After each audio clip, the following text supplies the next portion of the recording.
কাউকে বেশি আপন ভাবতে নেই। যাকে যত বেশি আপন ভাববে সে তত বেশি তোমার বিশ্বাস নিয়ে খেলা করবে। কাউকে তার ভালো মন্দ বেশি বোঝাতে যাবে না, এতে আপনিই খারাপ হয়ে যাবেন। তাকে প্রথম ছেড়ে দিন, সে যখন বিপদে পড়বে তখন সে এমনিতে আপনার মূল্যটা বুঝতে পারবে। অন্যকে কাঁদিয়ে নিজে ভালো থাকবে এমন প্রত্যাশা করা বাদ দাও। যে বিনা কারণে অন্যকে কাঁদায় প্রকৃতি তাকে নিজ দায়িত্বে কাঁদায়। সম্পর্ক ভিক্ষি করে চাইতে নেই, জীবনে কখনো কাউকে অনুরোধ করে ধরে রাখতে নেই। যে থাকার এমনিতে থেকে যাবে। ভিক্ষা করে কখনো কোনোদিন ভালোবাসা হয় না। ভিক্ষা করে কখনো কোনো সম্পর্ক ধরে রাখা যায় না, সত্যিই রাখা যায় না।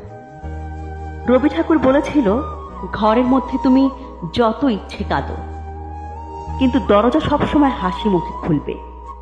কারণ যদি কেউ দেখে নেয় যে তুমি ভেঙে পড়েছ, তবে সে তোমায় আরো ভেঙে দিয়ে যাবে। আমি সম্পর্ক নামক এই ব্যাপারটাকে ভীষণ ভয় পাই। আমি ভালোবাসার বিনিময়ে ভালোবাসা পাওয়ার আবদারকেও এখন ভয় পাই। কারণ মানুষ তার নিজের সুবিধা অনুযায়ী ভালোবাসে, নিজের সুবিধা অনুযায়ী ছেড়ে যায়। এটাই হচ্ছে আজকালকার সম্পর্ক। তাকে বাধ্য করো না কথা বলার জন্য যে কথা বলতে চায় না। ব্যস্ত থাকো আর বুঝিয়ে দাও যে তাদের ছাড়া তুমিও থাকতে পারো।